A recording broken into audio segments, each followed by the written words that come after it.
Jemaat yang dikasihi oleh Tuhan, sebelum kita mendengarkan firman Tuhan, marilah kita bersatu dalam doa. Kita berdoa. Bapa surgawi, Tuhan yang kami kenal dalam nama Yesus Kristus, Juru Selamat kami yang hidup. Tuhan, sebentar kami akan mendengarkan firman-Mu. Biarlah Roh Kudus Tuhan yang bekerja, memberi hikmat bagi kami untuk boleh mengerti akan pesan-pesan Tuhan pada hari Minggu ini. Roh Kudus Tuhan menyertai, melingkupi setiap pribadi anak-anak-Mu yang Engkau kasihi. Engkau menguasai hamba-Mu untuk mewartakan sabda-Mu, sehingga firman-Mu boleh kami dengar, boleh kami mengerti, dan boleh kami lakukan di tengah-tengah kehidupan kami. Terima kasih Bapa. Kami akan mendengarkan firman-Mu di dalam nama Yesus Kristus, Juru Selamat kami yang hidup. Amin. Shalom. Selamat hari Minggu untuk kita semua. Jemaat yang dikasihi oleh Tuhan, karena virus corona telah mewabah hingga di tempat kita, sehingga pada saat ini kita melakukan ibadah di rumah kita masing-masing, dan kita percaya bahwa Tuhan hadir di tengah-tengah kita. Jemaat yang dikasihi oleh Tuhan, marilah kita buka Alkitab kita yang menjadi renungan kita pada pagi hari ini, tertulis pada kitab Mazmur pasal 69 ayat 30 sampai dengan 37. Mari kita baca secara bersama-sama. Saya akan bacakan teks ini, kita perhatikan masing-masing dalam Alkitab kita. Demikian firman Tuhan yang tertulis menjadi renungan kita pada pagi hari ini. Tetapi aku ini tertindas dan kesakitan, keselamatan daripadamu ya Allah, kiranya melindungi aku. Aku akan memuji-muji nama Allah dengan nyanyian, mengagungkan Dia dengan nyanyian syukur. Pada pemandangan Allah itu lebih baik daripada sapi jantan, daripada lembu jantan yang bertanduk dan berkuku belah. Lihatlah, hai orang-orang yang rendah hati, dan bersukacitalah, kamu yang mencari Allah, biarlah hatimu hidup kembali. Sebab Tuhan mendengarkan orang-orang miskin, dan tidak memandang hina orang-orangnya dalam tahanan. Biarlah langit dan bumi memuji-muji Dia, lautan dan segala yang bergerak di dalamnya.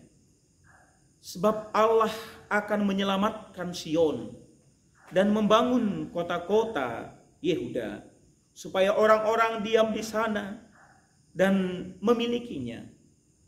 Anak cucu hamba-hambanya akan mewarisinya, dan orang-orang yang mencintai namanya akan diam di situ. Sedemikian jauh yang menjadi renungan kita pada pagi hari ini dengan tema Aku memberitakan kemuliaan Allah. Ini menjadi renungan kita pada pagi hari ini pada Minggu Pasion yang kelima, yaitu Minggu Latare. Jadi melalui perikop renungan kita pada pagi hari ini, Mazmur 69 ayat 30 sampai dengan 37. Ini menjadi renungan kita. Pemazmur mengungkapkan perasaannya dalam doa dan nyanyian yang bertemakan religius ataupun ketuhanan. Kita lihat bahwa pada Mazmur 69 ini ada pujian di dalamnya. Ada ajakan dan teristimewa, ada pengharapan di dalamnya. Jemaat yang dikasihi oleh Tuhan, pemazmur menggambarkan kenyataan hidup yang dihadapi setiap orang. ada situasi manusia yang sedang menderita, merintih, yang tidak mungkin dapat ditolong oleh siapapun selain oleh Allah itu sendiri. Dalam bahasa Karo, penderitaan yang dinyatakan di situ penderitaan yang mesangat, lanai ergegeh, maka diterjemahkan itindih ras deherem. Ini menyatakan bahwa penderitaan itu sangat-sangat serius. Ini menggambarkan bahwa penderitaan itu sudah melelahkan. Penderitaan itu sudah meletihkan. Jemaat yang dikasihi oleh Tuhan, ketika kita menggambarkan, menghubungkan teks bacaan dalam khotbah di Mazmur pasal 69 ayat 30 sampai dengan 37, ketika kita bandingkan dengan bacaan pada 1 Petrus 4 ayat 12 sampai dengan 9, terkait dengan situasi ini, Petrus tampil ke depan, memberi penguatan terhadap jemaat yang ada di Asia Kecil, yang pada saat itu mendapat tekanan dari pemerintahan Romawi, di mana pemerintahan Romawi pada saat itu menekan perkembangan ataupun pertumbuhan kekristenan. Jadi pada konteks jemaat di Asia Kecil yang dilayani oleh Petrus, ketika kita sudah berani mengakukan kita sebagai orang Kristen, pengikut Yesus, berarti kita sudah siap untuk mati. Karena ada yang memburu kita.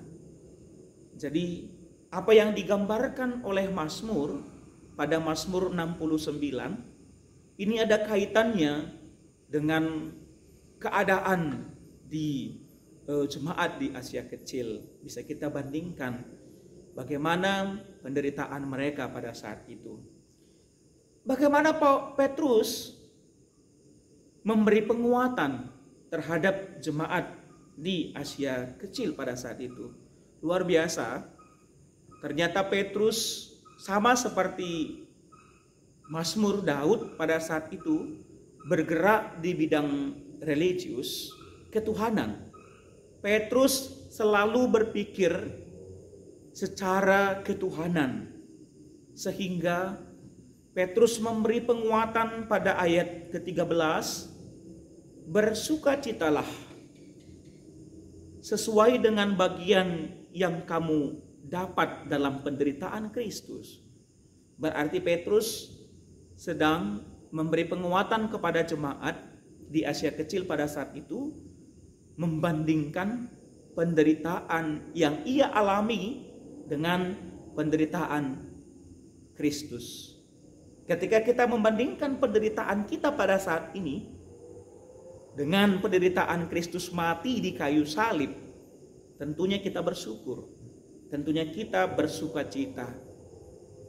Kita turut merasakan penderitaan Yesus Kristus di kayu salib. Ini menjadi konsentrasi Minggu Latare. Latare artinya bersukacitalah. Orang-orang yang berpikir secara religius, orang-orang yang berpikir secara ketuhananlah yang mampu bersukacita ketika ada penderitaan. Dan inilah yang digambarkan oleh Petrus kepada jemaat di Asia Kecil yang pada saat itu sedang menderita. Lebih dari itu, Petrus katakan pada ayat 14, berbahagialah kamu jika kamu dinista karena nama Kristus, tetap dalam koridor religius, tetap dalam naungan religius. Petrus berbicara, mengatakan berbahagialah kamu jika kamu dinista karena nama Kristus. Artinya di balik itu Petrus menekankan biarlah Tuhan yang melihat penderitaan kita. Biarlah Kristus yang dimuliakan dalam penderitaan kita. Dengan demikian, kesimpulan kecil-kecilan bisa kita ambil pada renungan kita pada minggu ini. Berpengharapanlah dalam penderitaan. Ada dua teks, dua gambaran konteks pada minggu ini. Jemaat yang sedang menderita di Asia Kecil, dan yang kedua, bagaimana pemazmur menggambarkan realita kehidupan manusia yang sedang menderita, bahasa karo itindih ndehereng. Ini artinya penderitaan yang serius. Tetapi hasil renungan kita pada pagi hari ini mengajak kita untuk berpengharapanlah dalam penderitaan. Apapun pergumulan kita pada saat ini, apapun yang sedang melanda kita pada saat ini, berpengharapanlah dalam penderitaan. Pergumulan dunia adalah COVID-19 yang belum ditemukan vaksinnya. Tapi iman percaya kita mengatakan berpengharapanlah dalam keadaan saat ini. Jemaat yang dikasihi oleh Tuhan, salah satu tanggung jawab anak-anak Tuhan adalah memberitakan kemuliaan Tuhan. Memberitakan kemuliaan Tuhan tidak dibatasi hanya pada saat-saat kita waktu senang. Tidak dibatasi pada saat-saat waktu segala sesuatu yang kita inginkan tercapai. Memuliakan Tuhan tidak dibatasi oleh waktu, oleh keadaan. Jadi jemaat yang dikasihi oleh Tuhan, bagaimana cara kita menyatakan tanggung jawab kita untuk memberitakan kemuliaan Allah? Yang pertama, kita harus aminkan bahwa Tuhan hadir dalam pergumulan kita. Sejarah dalam tokoh-tokoh Alkitab dinyatakan bagaimana seorang Job, bagaimana seorang Ayub yang tetap berpengharapan kepada Tuhan.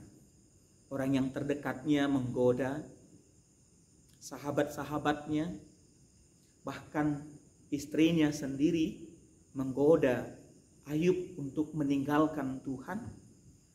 Ternyata Ayub berhasil menyatakan tanggung jawab sebagai hamba Tuhan, memberitakan kemuliaan Tuhan dalam penderitaannya.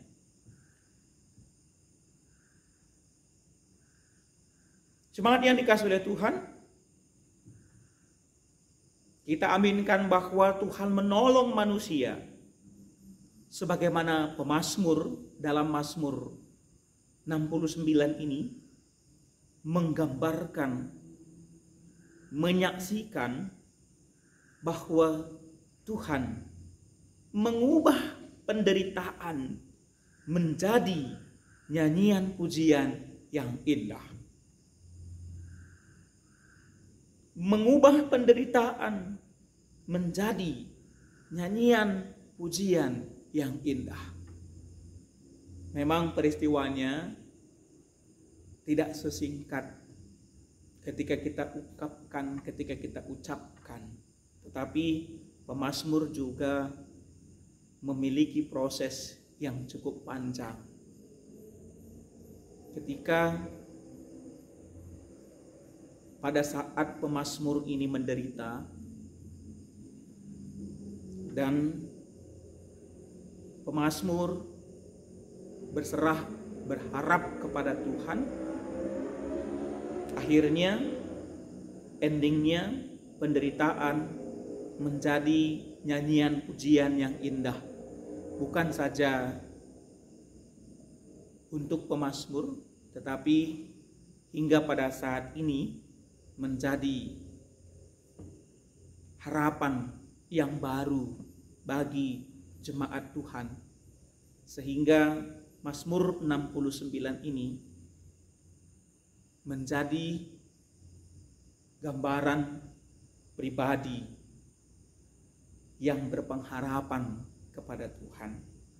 Tema kita pada minggu ini, aku memberitakan kemuliaan Allah. Bagaimana cara kita memberitakan kemuliaan Allah? Ada beberapa catatan yang saya bisa share dalam renungan kita pada pagi hari ini. Yang pertama, dengan berlandaskan dua teks, Mazmur dan 1 Petrus, saya membuat satu kesimpulan bagaimana memberi kemuliaan Allah. Yang pertama, tidak membalas kejahatan dengan kejahatan.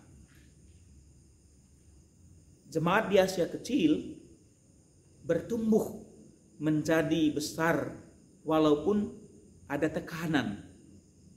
Artinya, mereka tidak membalas kejahatan dengan kejahatan, tetapi mereka tetap memuliakan Tuhan dalam penderitaannya, sehingga mereka bertumbuh menjadi jemaat yang besar. Yang kedua, menjadi renungan kita pada pagi hari ini, hidup melibatkan Tuhan di masa-masa sulit sekalipun. Ini Mazmur Daud menggambarkan bahwa Daud melibatkan Allah dalam masa-masa sulit. Yang ketiga, ada pengharapan bahwa Tuhan akan mengubahkan penderitaan menjadi puji-pujian. Oleh karena itu, bersukacitalah senantiasa, karena penderitaan bukan akhir dari segala-galanya, bahwa Tuhan turut bekerja dalam penderitaan kita. Ini menjadi renungan kita pada pagi hari ini. Tuhan Yesus memberkati dan hiduplah senantiasa memuliakan Tuhan. Amin.